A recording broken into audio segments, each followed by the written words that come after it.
Well, why is the bank doing this? Okay, what's the motivation behind it? And who's pulling the strings here?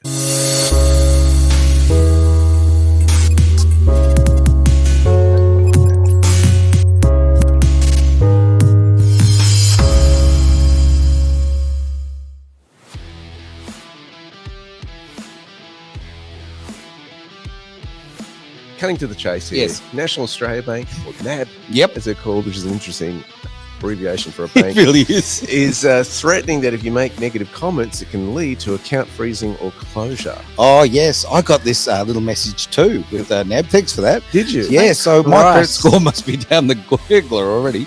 Thank Christ I'm not with NAB anymore. Oh, wow. I'm so grateful, but my concern is how long until it goes to all the major banks. Well, here's the problem. I left the ANZ for kind of a similar kind of reason, right? They were just getting into, my bank account, my bedroom, my bloody everywhere, right? So I moved and stayed with the NAB. Thought, okay, NAB's doing the right thing. They're behaving. They're just doing this thing called being a bank, right? Not anymore. So now it's all social credit. So what are the details? Well, mate? okay, let's look at you can get this from their website. Okay. NAB's terms and conditions update from the 1st of November this year. They're saying that I'm reading this verbatim, all right, seeking to protect its customers from harm arising from unlawful use of or financial abuse conducted through NAB's personal transaction and saving accounts and NAB's electronic banking channels. NAB recognises that financial abuse may happen to anyone and can include forms of family and domestic violence or elder abuse. Now, that sounds all pretty straightforward, but let's get into detail because that's where it all happens. Now, NAB will investigate instances where it identifies or is made aware that an account or an electronic banking service is being used in a financially abusive manner, including, here we go, coercive or controlling behavior to limit a person's access to or use of funds. Number 2. Well, hang on. Wouldn't that be the ATO? Because they're reducing my ability to spend my own funds. Go on. Yeah. Right, There you go. Or the bank itself. Yes. Making profane, derogatory, discriminatory, or harassing comments to any person. Now, that And doesn't there's say, no comment about where. Doesn't That's say- what I was that's- just going to ask that question. It doesn't say online. It doesn't say offline. It just makes this broad stroke. So number 3, making or promoting threatening or abusive language to any person. This is so Big Brother, it's not funny. So if you swear at the footy to the player or something like that, is your bank account frozen? You know, this is. Can you imagine if like NAB sponsors one of the footy teams Mhm. and someone comes out with a meme against that footy team? Well, they've got the NAB Cup, right, which is the pre-season cup. Well, I'm sure whatever it's called. But I'm pretty sure it used to be called that anyway. So yeah, exactly right. If you're yelling at the footy and all kind of carry on being part of the crowd, suddenly what? You're going to have your accounts frozen? Here's another one that would concern you: making or threatening physical or psychological harm to any person. So it's pretty broad strokes. The use of language here is so open. This is totally set up for abuse. Well, it sounds like a bank is actually becoming a police department. Absolutely. That's what it sounds like. They're becoming the family law court because apparently the silence treatment is domestic violence. That's right. So if we don't talk to someone, then they can close our bank. But if we do talk to them and we say something inappropriate, they can close our bank accounts as well. No control. How dare you say control to me? Yeah. That's domestic violence. Close down his bank account. Well, it's interesting, actually, if we're talking finance, obviously, and we're talking about banks right now. It is actually in the legislation, and this has actually happened in Australia, that when a married couple has actually said, I'm going to be very careful on my language here for one particular reason. But if one particular member of this couple wants to say, buy a new car, okay, and the other one says, we can't afford it. Sorry, honey, we can't afford that. Okay. That's domestic violence. Yeah. That is domestic violence. Now, if you can't afford the car. According to who? According to specifically family law court, and specifically in Queensland, they've really narrowed down on that. That's called financial coercive control. Really? Right? Yes. So if you can, so yeah, exactly. What about mathematics? Well, no.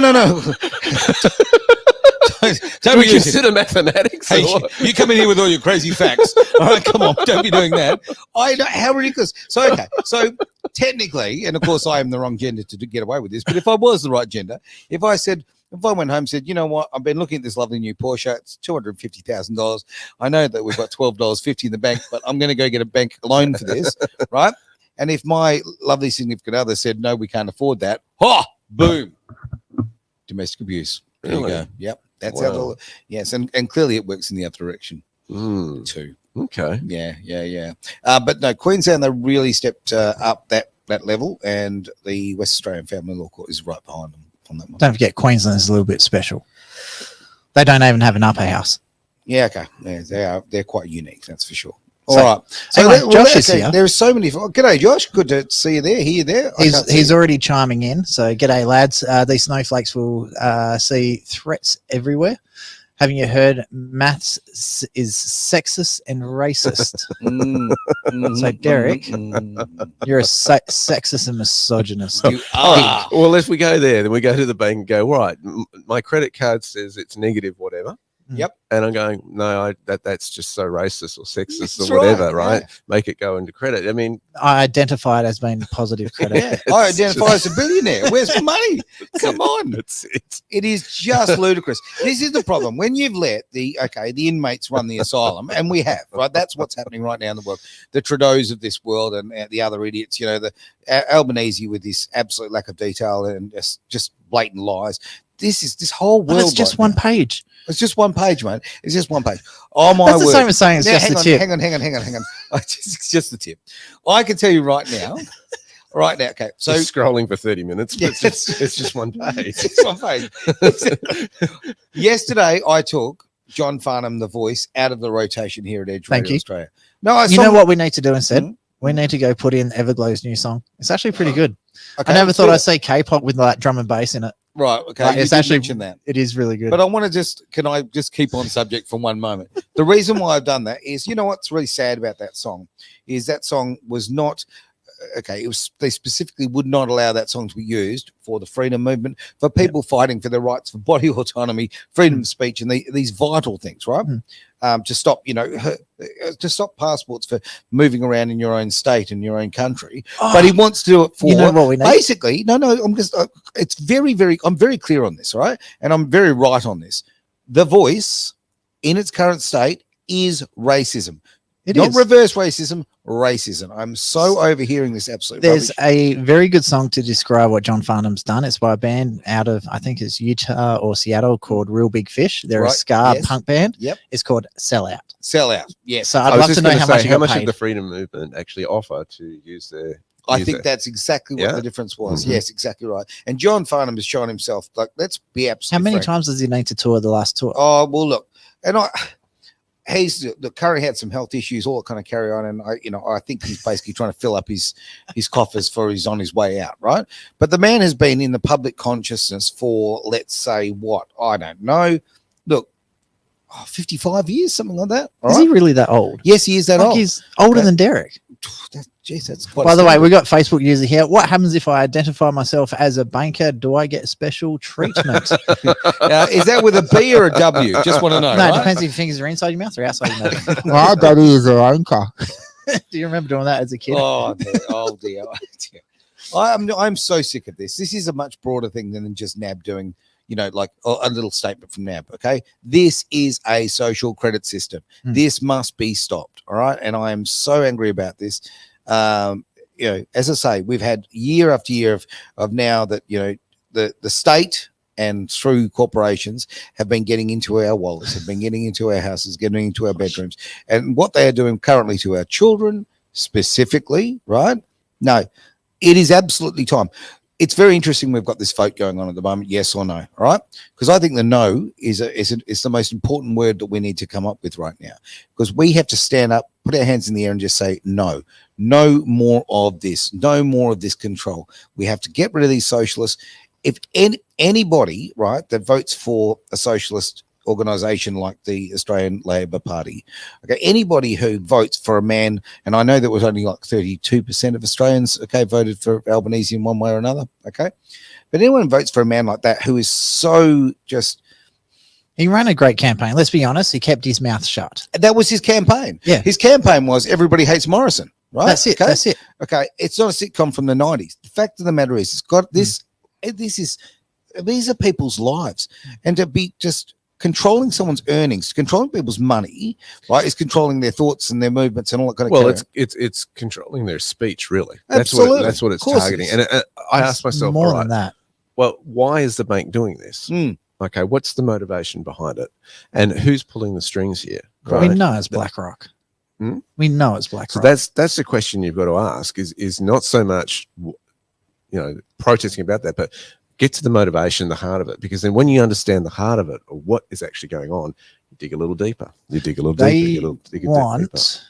The main people that are going to speak out against this, especially with the misinformation bill coming up, stuff like that. So it's going to the people that are going to be going against the establishment that this is targeted at. Mm-hmm. It's the people who are going against the establishment that are more likely to use cash in the society rather than using a central bank digital currency. Mm-hmm. So personally, I think this is a way for the bank to try and get as much cash out of the economy and actually get everyone using electronic funds transfers. Mm-hmm. So that way they're kind of paving the way for the central bank digital currencies to come through. That's my personal feeling. Mm-hmm. Yeah. I think you're onto something. Mm-hmm. Yep. Yeah, I'm not all jokes. I do have half a brain up here. So Just anyway, the heart, trust me. Josh is into it again. Okay. Well, So in regards to Farmer, I think Farmer is great vocalist, just not the brightest. I actually think he's just been drinking Albanese's bathwater. Love it.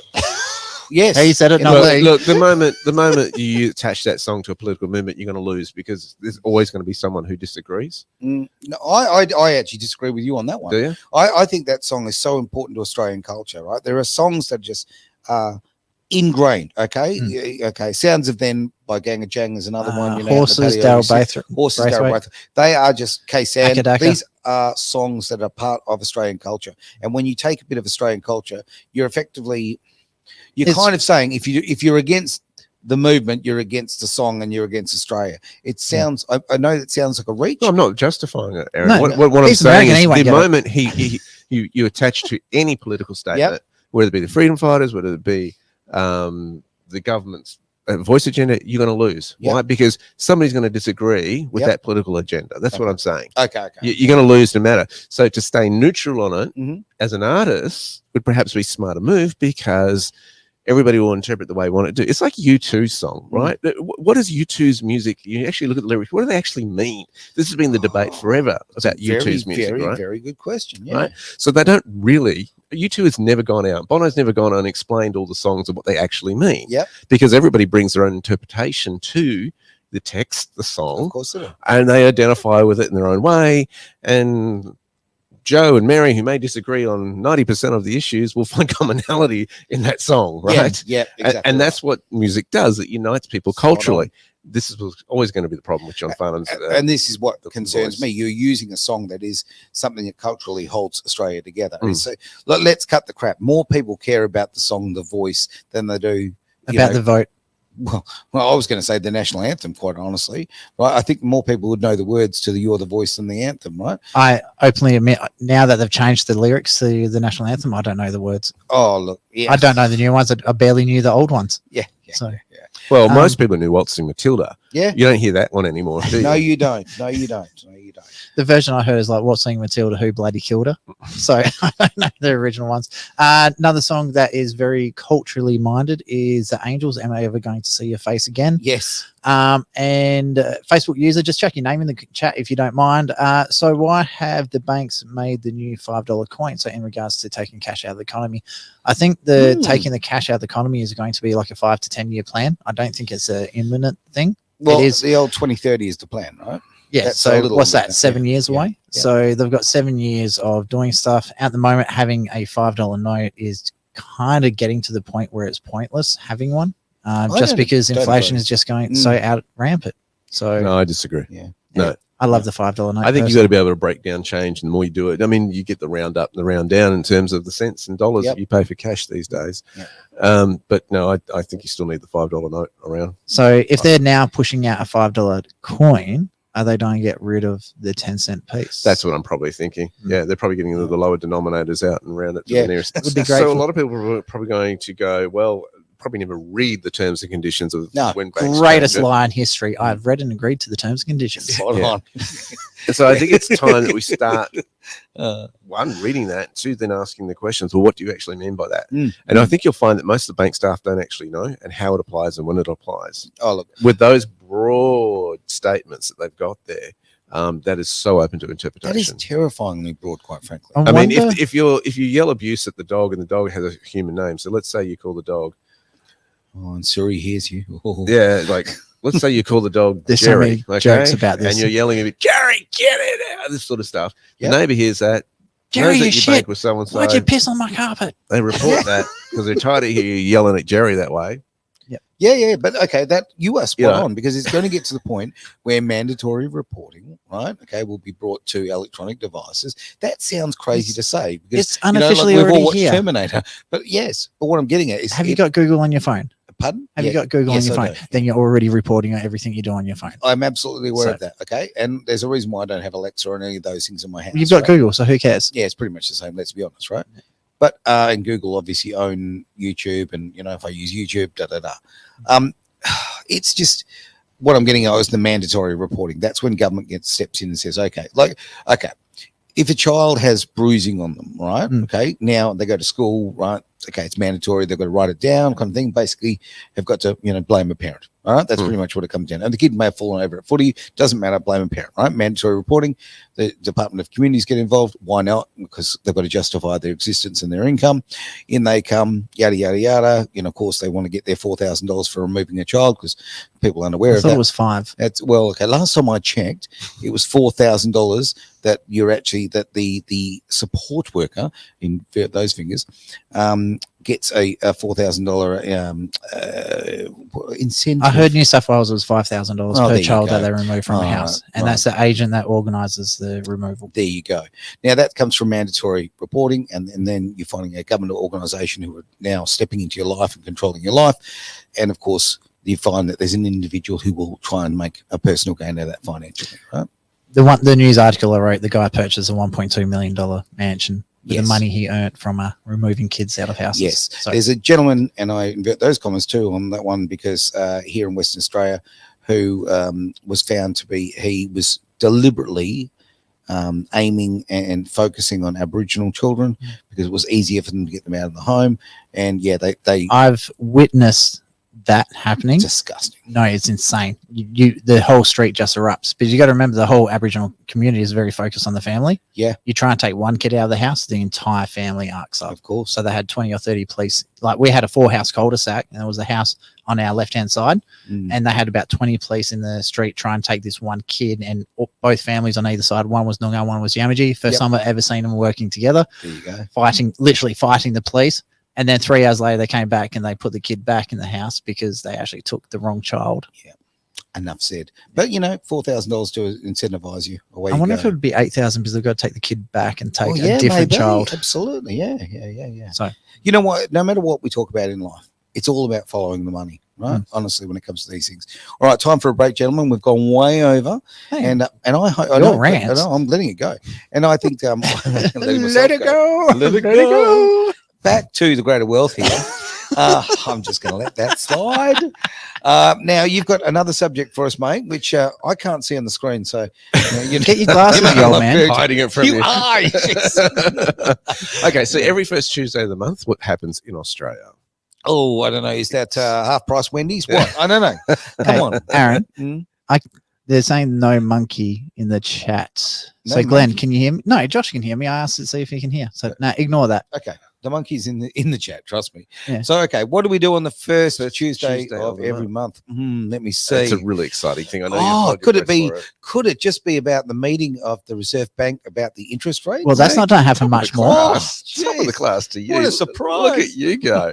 So, of course, all this information and speculation comes out of the media. Are they going to raise them? Oh. Are they going to hold on to them? Will Well, they remember, drop? this is the last time the Reserve Bank of Australia will be doing this.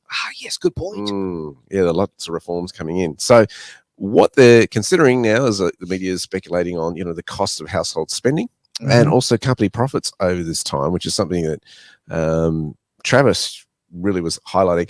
That company profits in the mining sector, It's massively down. yeah, it's Huge. fallen 21.3%. What? Which- For a quarter. Wait. This What is in a percentage? quarter. 21.3%. Company profits Whoa. is down. Yeah. Now, it's really interesting. There's another part in that article. Well, let's just because- equate that to what it actually means in dollar terms: $11.6 billion in the mining Wow. sector. Okay, so now we look at tax. So the mining companies pay, let's see, that's 0% tax. So there's no tax revenue loss for the government. Yeah, no problems. Um, Yeah, exactly. So, Well, it has a but- flow-on effect. It has a flow-on effect because of all the employees who aren't getting hours now. Yeah, no. But what's also happened on top of that is because the wages are rapidly growing at an insane rate. I think they were saying 1.1% increase in wages for this month alone. So that's the cause of a lot of the losses, and also the commodity prices aren't as demanded at the moment because the war in Ukraine is all slowing down. Mm. So Yeah. Well, 21%. I mean, it's only a small decrease, really. It's almost like as similar as like the birth rate in Australia. No, I thought that was 23% reduction. Yeah. And companies outside of the mining sector fell by 5% compared to the March quarter. Okay. So The bit I found fascinating is manufacturing went down 8%. It's like we have manufacturing. yeah, 8.6%. And what's also is the 8.6% accommodation or and nothing. food sectors are down by 23.6%. That kind of surprised me, the food sectors, because people still got to eat. Maybe they're just changing what they choose to eat. No, I've had to go to the cheaper hot dog Franks Right. at home because things are tough. No, I think people are cutting down their spending when they go out. I really They're do. not going to Coles and Woolworths. They're going to Audi and the Spud Shed and IGA. Well, IGA is just as expensive, but they're going to the cheaper options. IGA is kind of changing the market, I think. I think because it used to be a little bit more Cheap and nasty. And now it's actually it wasn't always the cheap option. IGA Express was always the cheap and nasty. Yeah. You're not supposed to do your shopping at the service station, mate. Just so you know. IGA Express is not a service station. You got to remember, like, I used to live in Denmark. Okay. And so they had the IGA, which was the big one where you park underneath it, go up the stairs and into the shop, and it looked like a Woolworths. Okay. And then literally around the corner next to the butcher shop in Denmark, there was a IGA Express, which was literally no shopping trolleys. You walk in, grab what you want, and go. That's for the single men. Gotcha. Right. Okay. Now, but accommodation food sector is down 23.6%. Which one? The accommodation and food sectors. Whoa. Now that doesn't surprise me. Accommodation doesn't surprise me because I think people are cutting back on their holidays. Yes, yeah, absolutely. But the food sector, and what concerns me is how many people are actually buying. How long has it been since the mandates got lifted? Like the travel bans and all that? 12 months or so. I don't know off the top of my head. I wasn't paying attention, so I don't care. Because I think you'll find that's down from last month. This is the March quarter. So compared to last March quarter. So if the mandates are just lifted, and everyone's like, oh, we can travel again. So everyone traveled. So again, you're looking at inflated figures coming back down to normal. Well, I think a lot of it, this sounds, okay, travel to most basic level, fuel prices, right? Yeah. Okay, when you're paying literally, 45% increase in fuel compared to what we were not that long ago, 45% increase. This is also have a look at inflation of 4 and 8% or like whatever in the real world. I mean, even something as simple as the cat biscuits I buy for my cats, right? Okay, has gone up. Let me say, carry the one has gone up. Had the two 35%. What? In the last few months. I got you beat easily, hands down. So hit me. Home insurance. 47% increase from last year. No claims, no nothing. The value of the house is the same. Yep. 47% increase. Our investment properties up in Geraldton, the insurance on them went up 37%. The other one's gone up, I think it's 41%. That's insane. So again, no change in what we're actually covered for. No insurance claims, and our motor vehicle insurance. Yes, I got. I'm going to say 1 or 2 speeding tickets. It's probably close to 6 or 7. I swear it was Luan driving, not me. And one of them, like 2 cars neck and neck, this guy went flogging past me, but I got the speeding ticket. But anyway, so that went up 60-something% in 12 months. Right. I think, my point was not to talk about your speeding habits. It was about the fact of the price of fuel. I don't get how I get the speeding tickets in the slow larks and you're the rally driver. Okay. Let's get back to insurance in a minute. Let's get back to insurance in a minute because I was just going to talk in basic terms of the travel sector, right? Okay, just literally getting in the car. Do you know when we were young, right? Okay, Mum would throw you in the car. We're going for a drive. Like now, honestly, there's 6 months saving involved in going for a drive. It's just crazy. Okay, and so I drive a diesel. It's even worse. Oh, absolutely. Honestly, it's kind of like a couple of weeks ago, Monty and I jumped in the car and we drove up to Lansland and all that kind of carrying, right? You should have just kept going to Geraldton. Oh, with the price of fuel, honestly, it's almost like, okay, a couple of years ago, that would have been the accommodation price. Do you know what I mean? The fuel is so high just for a little jaunt up the coast. It's just, I think that has affected it, because if you want to go on holidays now, you've got to factor that in as such a big issue. I've got friends who live down in well, got quite a few friends. You have friends in Bunbury? I know, it's hard to believe, but my friends down in Bunbury way. Okay, to be frank, I just can't afford to go and see them. I certainly couldn't in my patrol, and no way in the world, no chance. Okay, so my Hilux to get to Geraldton is $120. Okay, Just to get there, Just to get there. not return. No, just to get there. there you go. But it's also a 95 Hilux. It's not a turbo diesel. It's just a standard 2.8 litre diesel. 16 litres per 100 Ks. She's 16 expensive. Your insurance thing, though, that doesn't surprise me, because insurance companies often do that in the second year of insurance. I don't know if you've No, noticed this that is like happen. the 6th or 7th year of Yeah, insurance. they often do. They hike it up, and I always go shopping around once they do that, and I find it a lower rate somewhere else. It's often good, I think, to review insurances, depending what kind of insurance it is. Sure. I'm not talking about life insurance and all that sort of stuff. Talk to your financial planner on that stuff. We have a very good insurance broker. So Jade, if you're listening, Grace Insurance, make sure you look her up. She's phenomenal. She is actually. I sent her the insurance policy. Said, "Hey, can you do the shop around?" She goes, "Nah, that's about where it is." So all of them across the board have been doing it. Josh even said that his insurance went through the roof as well. Is that right? Okay. So, Interesting. So anyway, back to this report. So what was the outcome of all these figures? Well, it's just kind of speculating on the September rates decision and what's going to happen 2:30 tomorrow on the Tuesday. Will they hold or will they go up? I mean, the other thing that's interesting is discretionary purchases in June quarter, 3.3% drop. We're talking like clothing, footwear. That's going to have an effect, of course, on retail by 7.5% drop on those. Furnishings and household equipment, again, 7.9%. Alcohol and tobacco by 4%. No way. How unaustralian. Well, that won't matter because that's what it is. And then recreation fell by 3.9%. See, the problem is, as an alcoholic, I'm a quitter. Look, all these figures are down. Okay. Do you want to know the true reason why I quit? Oh, please. The last time I went to buy a 6-pack of Jackson Coke, I used to be able to get it for like $15 when I was a teenager. Yeah, it's been a while. I figured, I'll go in with $30 cash and I'll be fine. No, couldn't afford it. You couldn't afford it? I could not buy a 6-pack of Jackson Coke for $30. It was $35. BWS, Geraldton.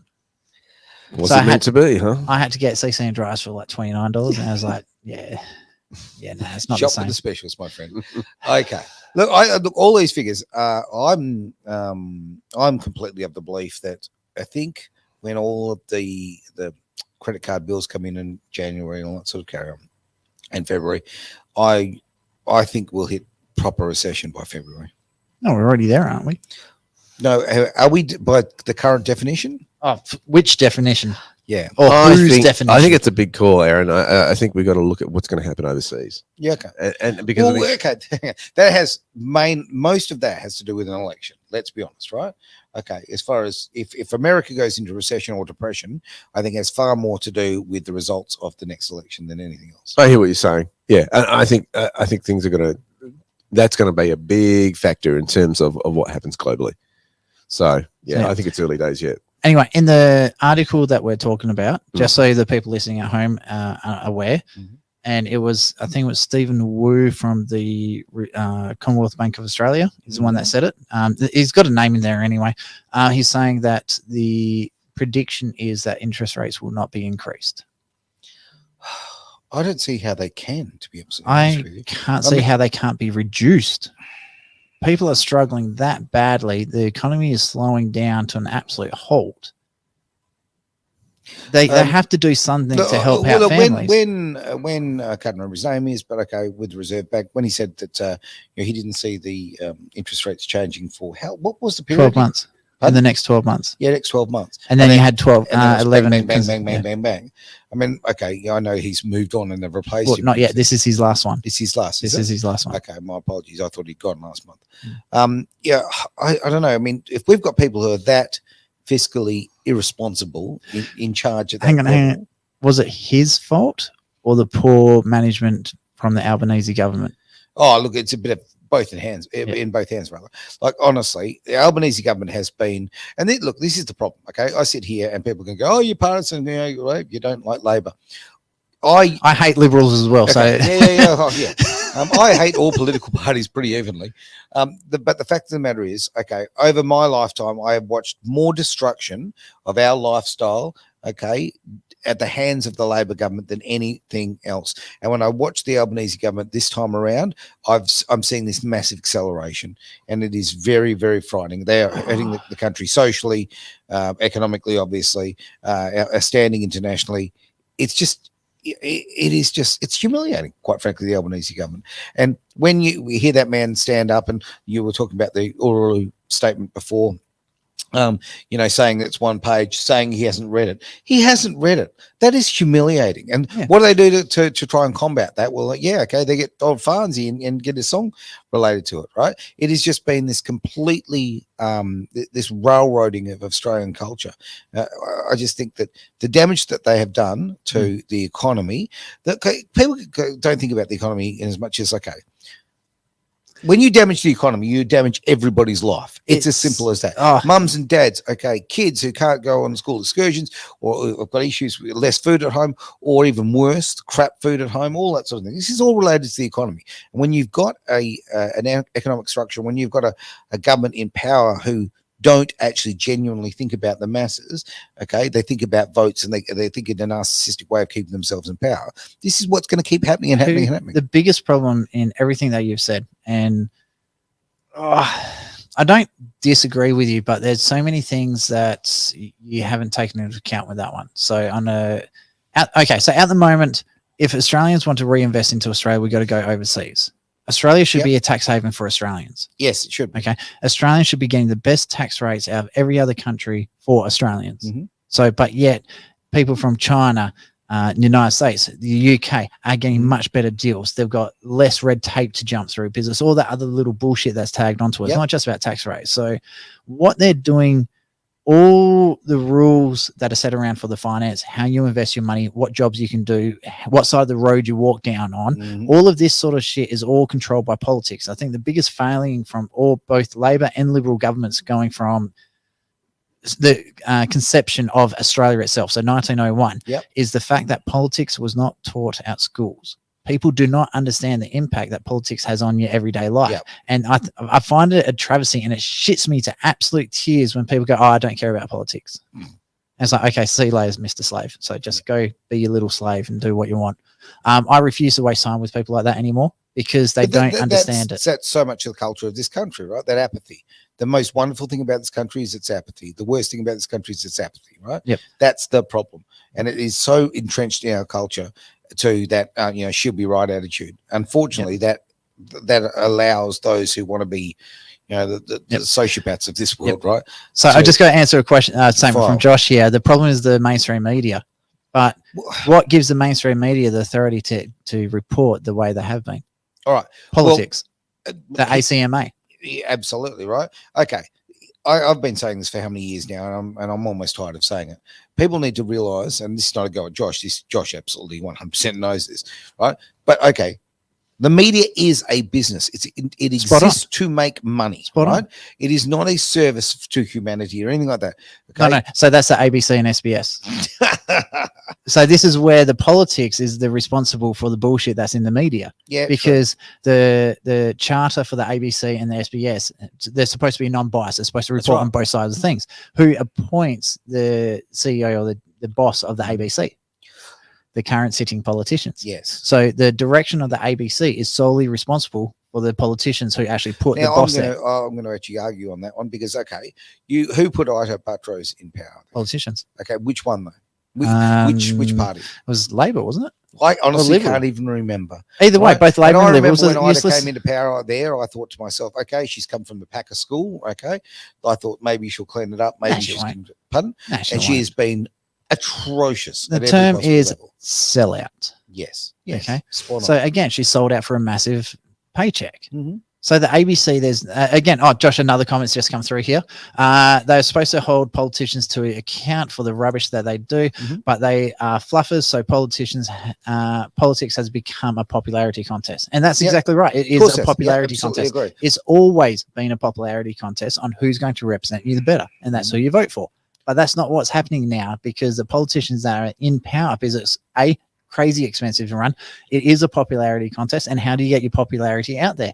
You get the media to cover what you're doing. And if you don't donate enough advertising material to the politicians and to the media companies, and have the media companies saying what you want them to say, it's just a big, massive savage circle where it's just eating on itself. Yeah, absolutely. Completely agree.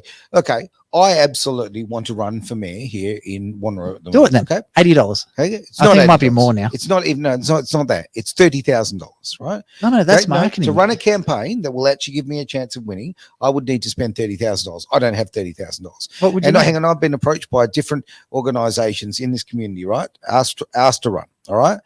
Ratepayers, community members, all that sort of thing, because they are sick of what's going on, and I want to bring transparency, right? Okay, Now- I might be able to help you with that because I'm already helping someone who's running for Rockingham. Right. So But we'll talk off air. Okay, we will. But that's my point is what I'm saying is that the people who actually genuinely care about the community are pushed out. Okay.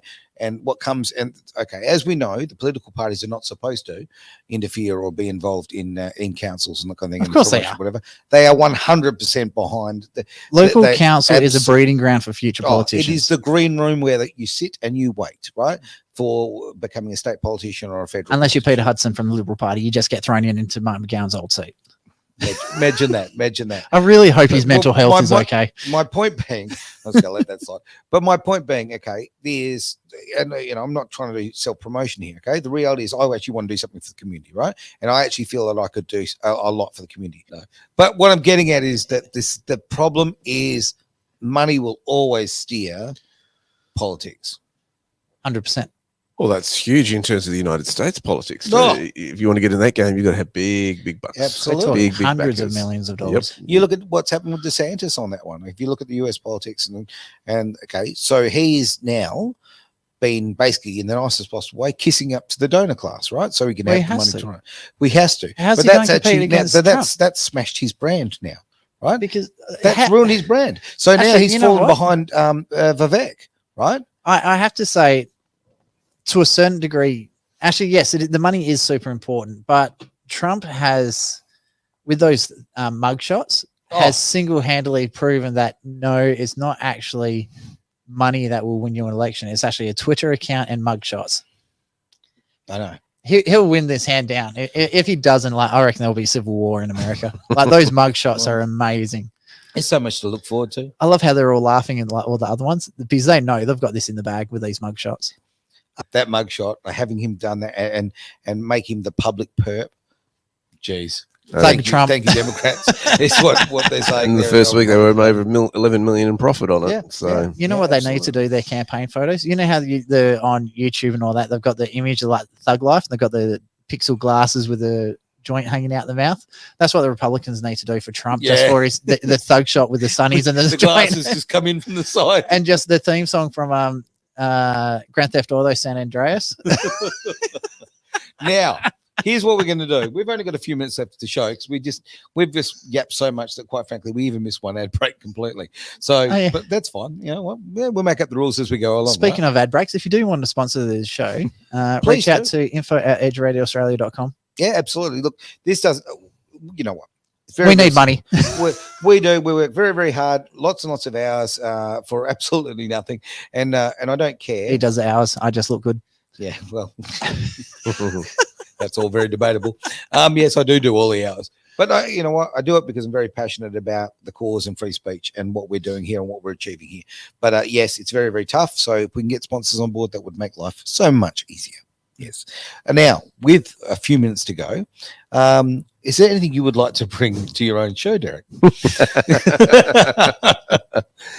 Look, amongst I always like to bring a message of hope, and yes. and I think it's so critically important when you're facing with, you go, these moments when there are setbacks actually can be the things that define you.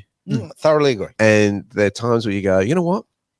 I didn't actually need that in my life. I was speaking to someone today who was telling me that they have been in the teaching profession for many, many years, and they're at a point where they're going, you know what? Teaching has gotten to such a point that they're looking more after, not the words, but I kind of reading between the lines, doing more paperwork and more of the stuff rather than actually teaching. And they're actually really, really good at teaching, but it's all the admin. They've become more of an administrative role as opposed to a teaching role, and so they're looking at their life, going, "Where do I want to take this?" Yeah. And I go, "This is a great thing." And when these kind of situations happen, okay, you look at it, you know, Become a tutor. Simple. become a tutor. If you want to be a teacher, not an admin staff, become a tutor. Yeah, well, he's starting a business in that involves teaching, but doing it on his terms and this sort of stuff, which is really, really exciting. And what he's really passionate about, as opposed to the curriculum that's always been given to him. And an opportunity. I encourage people. Look, you know, things have changed. You've got to be swift. On your toes. You've got to be able to pivot on your toes and change direction. That's the game of business. That's the game where, you know, if we do it always the same way, we become the dinosaur. We've seen so many businesses do that, from the video easies to the, you know, to the Kodaks, blockbusters and all that. Kodak is a fantastic example. It really is, because when digital photography first came out, like, the Kodak was so resistant. It was ridiculous. They invented the first digital camera. I know. And that's the crazy thing about it. And I think more than anything, they probably tried to kill it off. And they developed these other systems. It was an APS or whatever, system, all kind of carry on. Whereas instead of embracing it and going, wow, we've got the future here, they were stuck in the past. So I look at this with the game changing in so many different sectors, from the banking sector to the mining sectors to the retail sectors and all that. And you got to go, well, where's the opportunity? Even the artificial intelligence sector. How can I pivot? How can I change? Where are the opportunities here?